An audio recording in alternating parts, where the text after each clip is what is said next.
So, itong unit na to malamang mapunta sa Laguna. Parang summer dito lang sa may makalampas ng Victoria.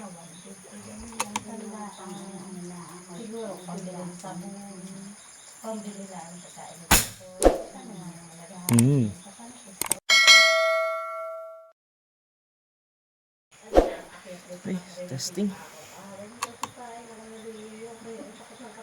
Tig-tatlo ng tama. Lakas. Malakas.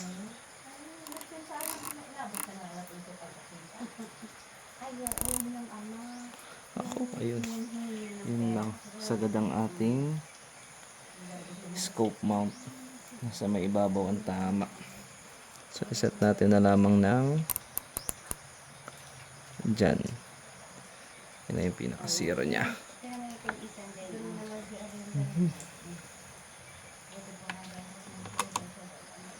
So, testing ulit tayo. Kaliwa pa. At baba pa. Dalawa.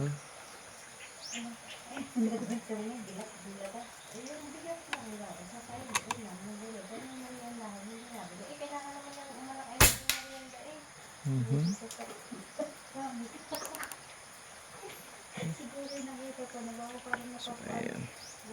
Medyo malakas sa limbad ang bala. Ayan, nag-group na siya. So, yan po ay 55 yards po yan. So, mas malayo yung kumpara doon sa dati natin sinusukatan. Okay. Partida na lang natin na medyo maulan.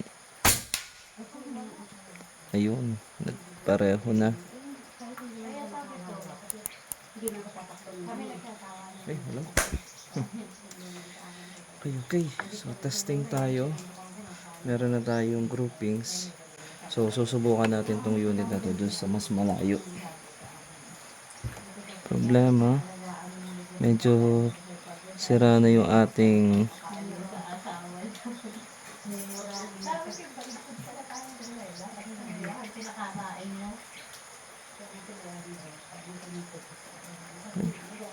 testing sa malayo.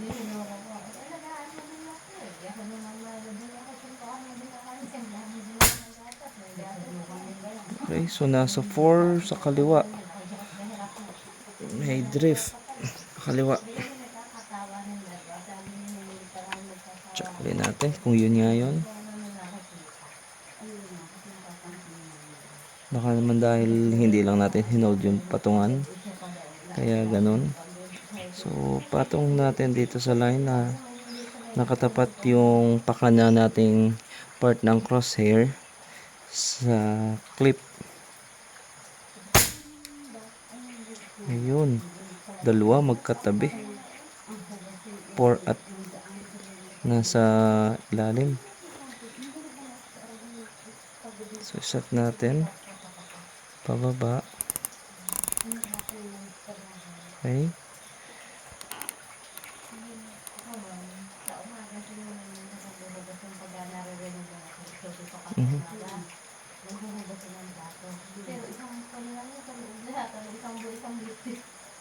Okay, so yan. Testing natin. Ito ay 90 yards po ito.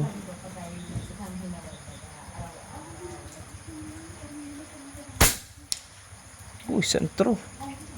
So, may sentro na pumatak.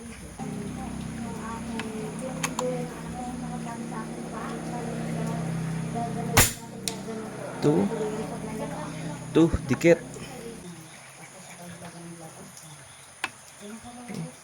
So, nakaka 2 shots na tayo.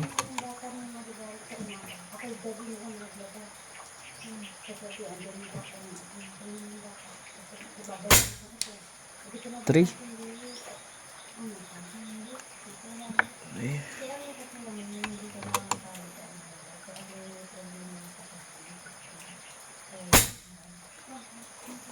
1 in, 1 out. 3.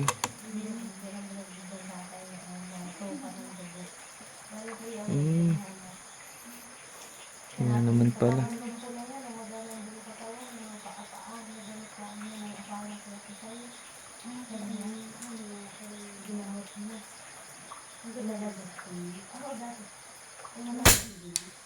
Four.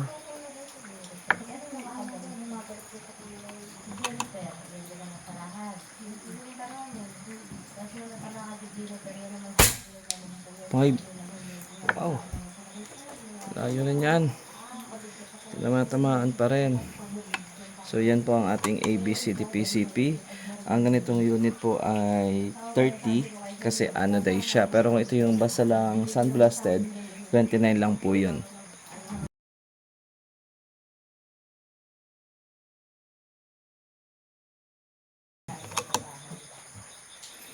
Last shot. Ganda. So, itong unit na to malamang mapunta sa Laguna. Parang summer dito lang sa may makalampas ng Victoria.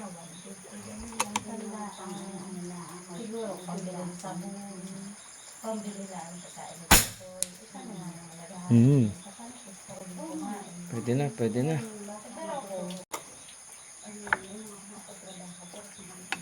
Subukan natin dun sa bakal, pero sagad kasi yung ating scope. Kaya nandito siya. Ayan.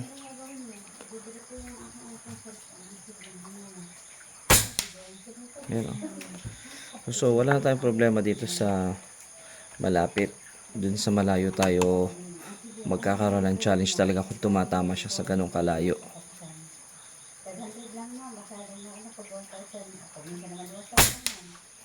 Ayan sir, sinubukan lang natin sa malapit para wala nang question.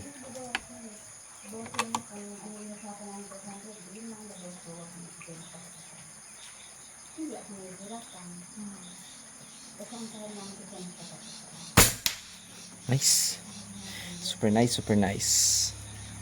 Thank you.